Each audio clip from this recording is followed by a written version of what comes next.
Olá! O humorista Simplício, falecido em 2004, acaba de ganhar a sua primeira biografia.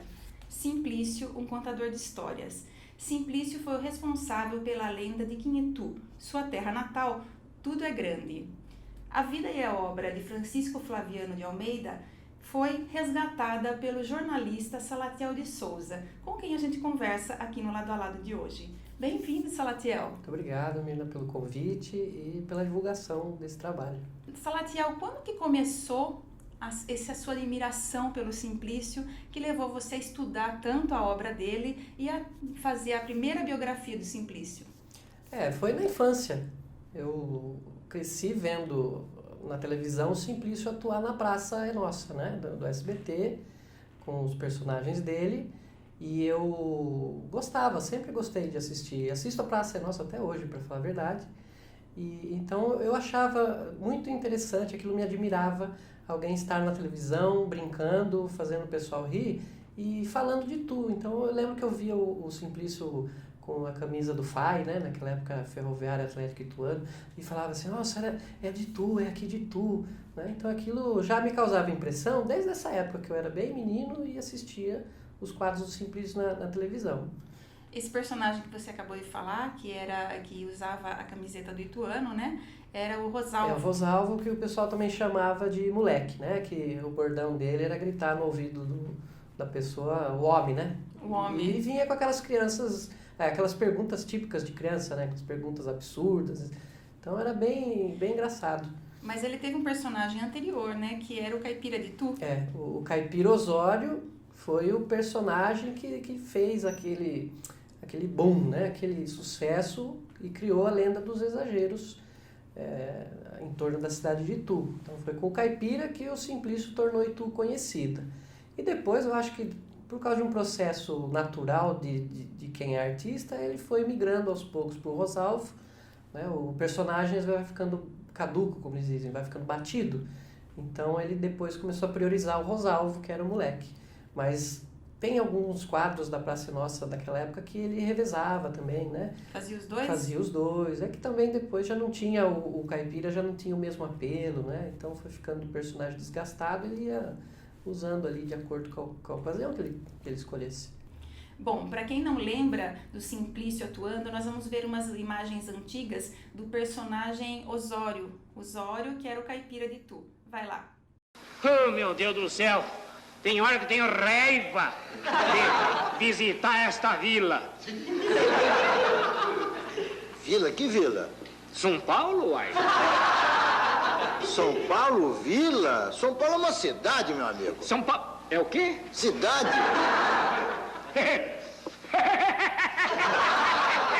Ai, agora não vou aguentar mais, agora tem que se rir. Se ri também, eu velho que eu dou permissão. Chega. Olha, cavalheiro, São Paulo, perto da cidade que nascemos, é vila, né, Alfredo? Então, pelo que eu estou vendo, os senhores devem morar em Nova York. Nova York é lugarejo perto da nós somos de Tu. Então, esse tipo de humor que o Simplício fazia é algo que é raro hoje em dia, né? Então, naquele tempo, se usava uma série de estereótipos, né? O do caipira, da mulher do caipira, o do interiorano. Mas você vê, não é um humor desrespeitoso, não é um humor apelativo que apela para baixarias, para duplo sentido. E só aumentava um pouquinho. O pecado dele era exagero, mas era um pecado, vamos dizer, saudável, né? Era uma brincadeira saudável. Ele não era em nenhum momento ofensivo. Né? É uma coisa que a gente pode chamar mesmo de brincadeira, porque era lúdico. Era uma coisa que trabalhava a imaginação, não partia para nenhum tipo de ofensa ou de comentário, de conotação, preconceito em torno de alguma coisa. Não, era uma coisa assim que, inclusive no livro, os colegas dele de profissão, José Vasconcelos, o Cleito Silva, nas entrevistas que eu fiz com eles nomeavam assim de humor puro.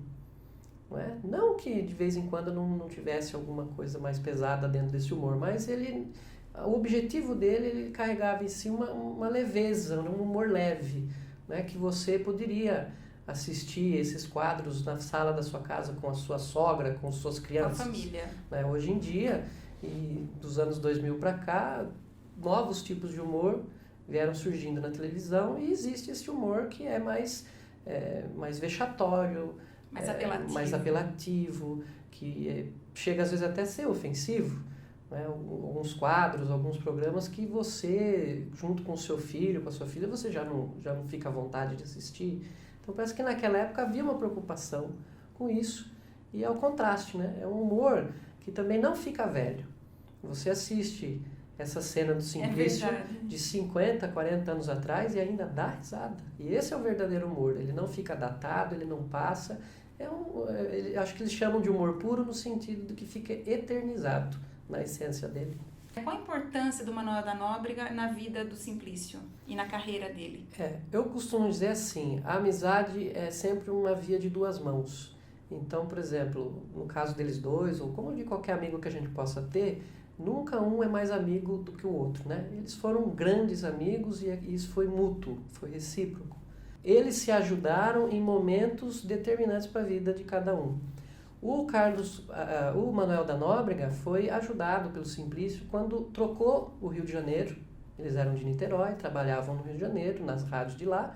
E quando o Manoel resolveu vir para São Paulo, foi o Simplício que introduziu o Manoel de Nóbrega aqui na capital paulista. Então, quem apresentou o Manoel de Nóbrega já era conhecido, e aí a gente tem que ver que a mídia era diferente naquele tempo. Cada estado tinha o seu reduto. E uma pessoa que fizesse sucesso no Rio de Janeiro não necessariamente era conhecida em São Paulo e vice-versa. Como eram os artistas do Nordeste, também não eram conhecidos aqui, um ou outro, né? Então, quem abriu as portas, quem apresentou o Manoel de Nóbrega, introduziu o Manoel nas rádios de São Paulo, foi o Simplício. O Simplício é que deu aquele voto de confiança, assim, dizendo, olha, é meu amigo, é talentoso, e o Manoel de Nóbrega era um super talento. E, então o Simplício ajuda o Manoel de Nóbrega nessa fase de adaptação, de vir aqui em São Paulo com a família. Não só nessa parte de abrir portas profissionalmente, mas de ser o amigo que ensina o outro a morar aqui numa cidade estranha, diferente, e ir lá fazer visita, e vou levar lá uma caixa de frutas para ele aqui do meu sítio. Ele foi esse amigo.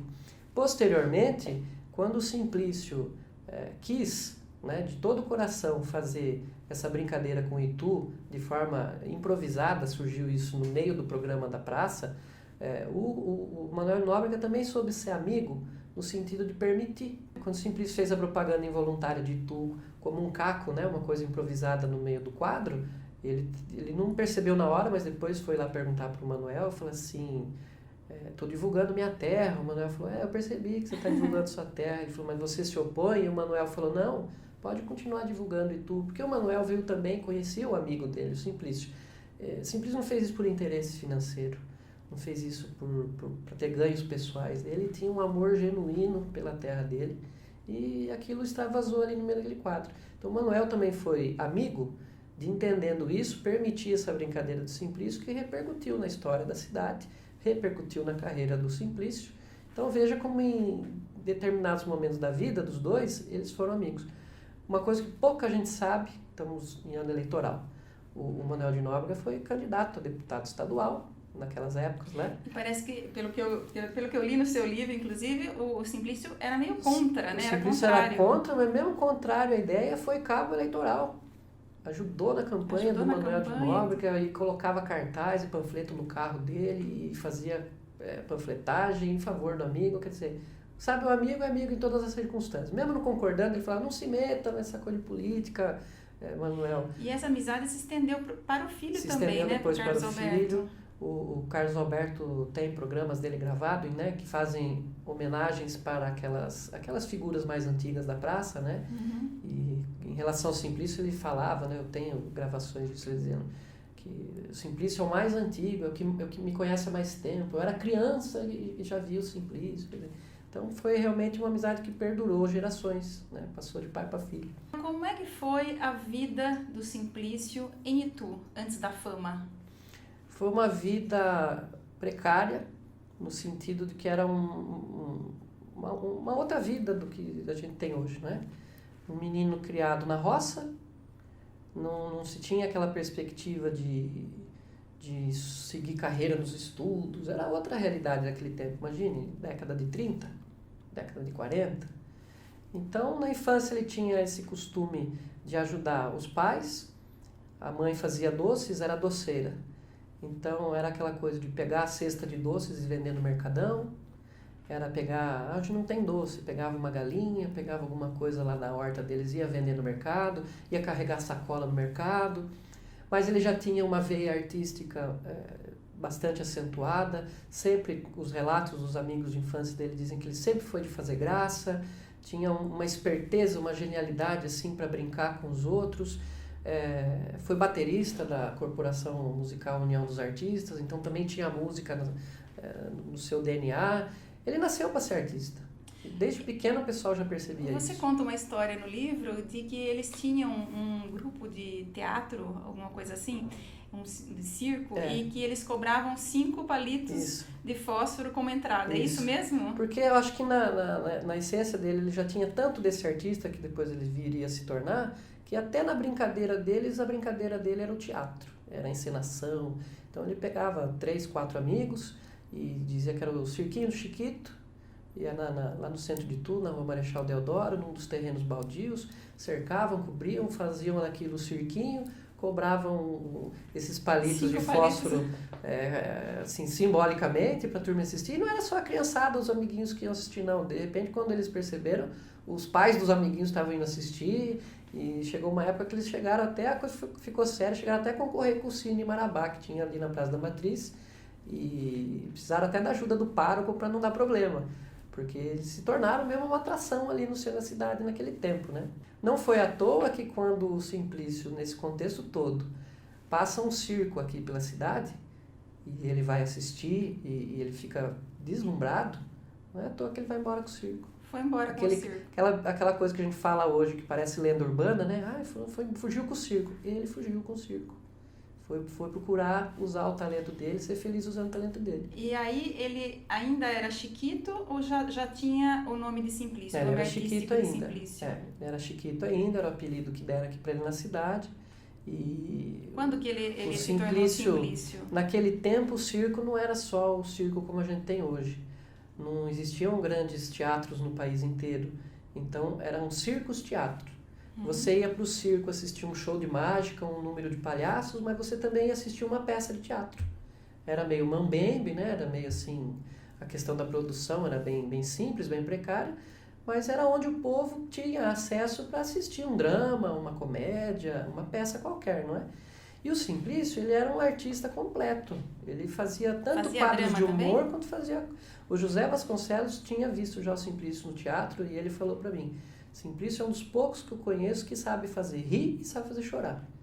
E ele, numa das peças desse circo, teatro onde ele trabalhava, ele precisou de improviso, cobrir um ator que não podia mais representar naquele momento, e o dono do teatro, do circo, achou o jeito dele muito simples, né? E precisava dar um nome artístico para ele também, e chegou para ele e falou assim, olha Chiquito, você é muito simplão, muito simples, então o nome do seu personagem vai ser Simplício, Simplório da Simplicidade Simples. É tudo simples. Você vê que até no apelido houve exagero, né? Sem a gente calcular. Isso também era um traço da personalidade do Simplício. Ele nunca teve uma postura arrogante, ele nunca jogou, vamos dizer assim, na cidade de Itu, ele nunca se arrogou, não é? Porque se não fosse eu, aqueles discursos, né? E até mesmo quando eu fui conversar com a família, com a esposa dele, para fazer a biografia dele, ele não se achava merecedor. Ele comentou com a esposa dele, falou, mas que esse menino quer escrever uma biografia minha? Quem que sou eu para ter um livro sobre mim? Então ele tinha essa simplicidade e também fazia parte da personalidade dele. Tudo combinou, né? A trajetória dele, o talento dele, o apelido que ele recebeu, e acabou marcando a vida dele para sempre, né? Hoje ele é mais conhecido pelo apelido Simplício do que como Francisco Flaviano, que é o nome de batismo. Salatiel, essa questão da lenda dos exageros agradou uns, desagradou outros em Itu. Por quê? Explica para os nossos internautas por que parte dos ituanos não aceitou bem essa lenda. Itu, como uma cidade antiga, mais de 400 anos, teve, não é, no século XVIII, XIX, papel fundamental na história do Brasil. Era um centro republicano, nós temos até hoje aí, as pessoas sabem, os vultos históricos, não é? Nas artes, na política, o Regente Feijó, Floriano Peixoto, né? Almeida Júnior, Frei Jesuíno Monte Carmelo. Então, Itu sempre foi conhecida por vultos, vamos dizer assim, das artes consideradas mais clássicas. A pintura, a música, no campo da política também, porque a política não deixa de ser uma arte. E o Simplício tornou Itu conhecida e fez sucesso com outro tipo de propaganda. Não mais assim tão tradicional, mas mais pop, mais popular. Uma arte menor. Mais lúdico, que era considerado uma arte menor. A gente tem que lembrar que nos anos 50, 60, ser artista de rádio e televisão não era bem visto. Hoje em dia, é que se a moça chegar em casa e falar que está namorando um artista da televisão, todo mundo fica feliz, mas naquele tempo não era assim. As moças não eram bem vistas. A Dercy Gonçalves mesmo dá relatos de preconceitos que ela sofria por ser artista de televisão, de cinema. Então, era considerado, eu acho assim, uma coisa meio vulgar. E em Itu, como tem toda essa tradição arraigada na nossa sociedade, não é? Eu acho que causou um certo desconforto a partir dos anos 60, 70, quando em pleno centro histórico da cidade, na Praça da Matriz, né, cravaram aquele orelhão gigante lá e também depois o semáforo gigante. E a coisa foi acontecendo assim de uma forma que não houve um planejamento, simplesmente as coisas foram acontecendo. E quando perceberam, já estava tudo misturado. De fato, tem argumentos para os dois lados. Se você for parar para ver bem, em questões de arquitetura, de contexto, aquele orelhão de Itu ali no centro da Praça da Matriz, bem em frente àquele tradicional coreto, ele está fora de lugar. Artisticamente, urbanisticamente falando, não combina. Hoje, ele está no exato lugar que ele deveria estar, porque... Pois é. Agora, depois de tantos anos ali, já virou um cartão postal, tanta gente, quantas pessoas já passaram por ali, fotografaram. Se você tira isso dali agora, você causa também uma confusão danada. Uhum. Então, é uma questão, vamos dizer assim, de ter tolerância, de conviver, isso a gente fala no livro, conviver com os diversos tipos de turismo que Itu tem condição de exercer. É o turismo religioso, é o turismo histórico, por que não o turismo lúdico também, onde as pessoas vêm para brincar, tirar uma foto com o orelhão, sentar no cadeirão gigante, tomar um sorvetão, comprar um Entra em uma das igrejas, isso. Então, no museu. Por que ficar segmentando até nisso, né?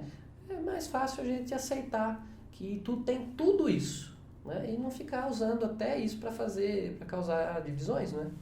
Mas essa polêmica gerada em torno dos exageros gerou também uma picuinha aí com a cidade de Salto na questão da produção do sorvetão. Eu fiz uma pesquisa em jornais, na época da produção do livro, recortes de jornais desde a década de 40 até os anos 2000.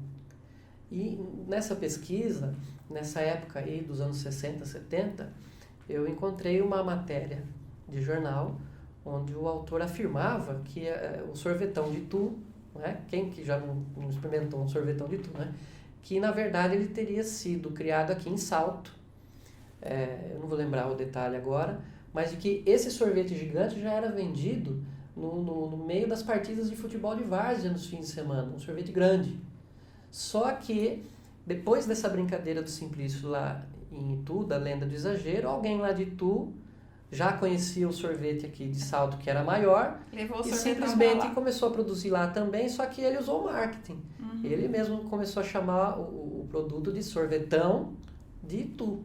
E aí os saltenses, vamos dizer assim, de certo modo, não participaram da brincadeira, foram meio que passados para trás, né? Hoje você vai em qualquer cidade que tem sorvete desse tamanho, e você fala, eu quero um sorvetão de Itu. Lá em Jundiaí, onde eu moro, por exemplo, tem sorvetão de Itu. Ficou sorvetão de Itu. E ninguém fala sorvetão de Salto, né? Então, eu acho que foi uma questão, assim, também... Acho que não foi calculado. Muito do que aconteceu em torno da lenda do exagero não foi calculado. Foi simplesmente acontecendo. Foi acontecendo. Isso. Salatiel, e como é que o Simplício via toda essa celeuma em torno da lenda dos exageros? Ele chegava a ver como ingratidão do povo ituano? Ele ficava um pouco decepcionado, porque com o passar das décadas, o turismo em torno da lenda do exagero, naturalmente ele foi arrefecendo. Então, se no auge da brincadeira, nos finais de semana, a população da cidade dobrava, então Itu tinha número X de habitantes, no fim de semana dobrava só com turistas. A partir dos anos 90, até 85, 90, o número de turistas que vinham para Itu só para isso foi diminuindo, é uma coisa natural, né? Vai perdendo o apelo. Acabou a novidade. Acabou a novidade. E as pessoas também têm que pensar que foi uma época que Itu começou a crescer muito no turismo recreativo, os campings, não é? Os hotéis fazenda, aquele turismo de negócios. Isso começou também nos anos 90, que foi começando a crescer em Itu. E aí algumas pessoas começavam a criticar a lenda do exagero naquele tom assim de que já não vale mais nada, já não tem mais apelo nenhum, nem sei por que inventaram essa brincadeira, né? E o Simplício, que já tinha vivido tudo antes, sabia que não era assim. Então às vezes ele ficava decepcionado e via assim como ingratidão. Mas eu acho que ele talvez pensasse que isso não era por maldade pura, talvez por ignorância. Porque também eram pessoas de novas gerações que não tinham acompanhado o auge da lenda do exagero. Os antigos, até hoje lembram. Quem é das antigas gerações sabe o valor que essa brincadeira teve, né, para a cidade, para a história de Itu, e agora as novas gerações não. O livro é justamente para resgatar isso. Para a pessoa que vai hoje lá em Itu tirar uma foto com aquele orelhão, ele pode chegar agora e falar assim, nossa, que coisa grotesca esse orelhão, que coisa, que engraçado e tal. Mas o objetivo do livro é explicar para a pessoa por que aquele orelhão está ali, quem que é o responsável, tudo o que fez pela cidade. Se não fosse a lenda do exagero, eu tenho certeza que a história da cidade de Itu teria sido outra. A vocação da cidade, que hoje é turística, nas últimas décadas, toda uma vocação turística teria sido outra. E quem quiser comprar o seu livro para saber mais sobre a vida do Simplício, como é que faz? Acho que o modo mais fácil é pela internet, www.scottmiller.com. O Scott tem 2 T's de tartaruga e o Miller é um L só de laranja. Então, www.scottmiller.com. Para finalizar, Salatiel, eu queria a sua opinião, se você acha que o Simplício não foi devidamente ainda reconhecido pelos ituanos. Enquanto Simplício ainda era vivo, ele recebeu várias homenagens, né? Na Câmara Municipal, etc. Nesses últimos 13 anos, ele recebeu homenagens assim, foi patrono da sede da Secretaria de Cultura, construíram a Praça dos Exageros, né, num outro local lá da cidade, mais afastado do centro da cidade. Então, ele recebeu algumas homenagens. Eu tentei fazer a minha parte, a minha homenagem foi eternizar a vida e a obra dele na biografia, nesse livro-reportagem. Mas eu acho que ainda falta muito em termos de homenagem a Simplício, considerando o artista que ele foi, completo, pioneiro da televisão brasileira, e o tanto que ele fez pela cidade, não só levando o nome da cidade pela mídia, mas como cidadão, também trabalhando em várias administrações de Itu, como secretário de turismo, sem ganhar um centavo, no tempo em que você, por amor à sua cidade, por patriotismo, cidadania, você exercia um cargo público. E parece até ficção científica, né? Você falar que era um tempo em que vereadores não tinham salário, secretários não tinham salário, prefeito não tinha salário. Fazia por amor Fazia mesmo. por amor. Então, para quem se dedicou tanto, amou tanto, fez tanto, eu acho que em Itu ainda falta algumas homenagens. Veja, por exemplo, nós não temos um busto, nós não temos uma estátua do Simplício. Nós temos o bonecão gigante do Rosalvo. Mas o Rosalvo é o personagem. A própria praça é Praça dos Exageros, Isso. Não é praça... A Praça da Alegria, que foi inaugurada nos anos 60, lá na rua Cleto Fanchini, lá em Itu, tá lá, jogadinha, esquecida, lá ninguém nem sabe que um dia aquela praça foi inaugurada, que a viúva do Manuel de Nóbrega veio nessa inauguração dessa praça, que é uma homenagem à Praça da Alegria, sabe? Nós não temos em Itu, nós temos um teatro em Itu, Mas por que um só? Nós não temos um espaço cultural, nós não temos um centro cultural que Com possa... o nome de Simplício. Sabe, um lugar onde haja oficinas de artes cênicas, oficinas de música e que o patrono disso tudo, o homenageado, seja o Simplício. Então eu acho que faltam sim algumas homenagens. Aqui em Salto, eu acho, por exemplo, que algumas figuras aqui da cidade são muito melhor homenageadas do que as homenagens que se fazem lá em Itu para Simplício. E é uma coisa que eu comento no livro em tom de crítica, porque embora o livro seja um livro de exaltação, a gente também tem que manter o senso crítico. Eu tenho muito orgulho de Itu, não sou nascido lá, mas fui criado lá, tenho muito amor pela cidade, acho que é uma cidade abençoada, uma cidade de povo de muito trabalho, de muita fé e com grandes vultos históricos, importantíssima cidade para a história do país. E Itu é grande em muitas coisas, e o meu tom de crítica no livro é esse também. Itu também é grande em esquecer dos seus filhos mais ilustres. É uma crítica que talvez tenha que se fazer na cidade, valorizar mais, principalmente esses mais recentes, né? Simplício faleceu há questão de 12 anos e já muita gente não se lembra dele. É muito pouco tempo para cair no esquecimento. Então, o objetivo do livro é tentar minimizar um pouco isso. Salatiel, parabéns por essa obra que resgata realmente a vida do Simplício. Simplício foi genial, foi grande e foi muito generoso com Itu. Parabéns, viu?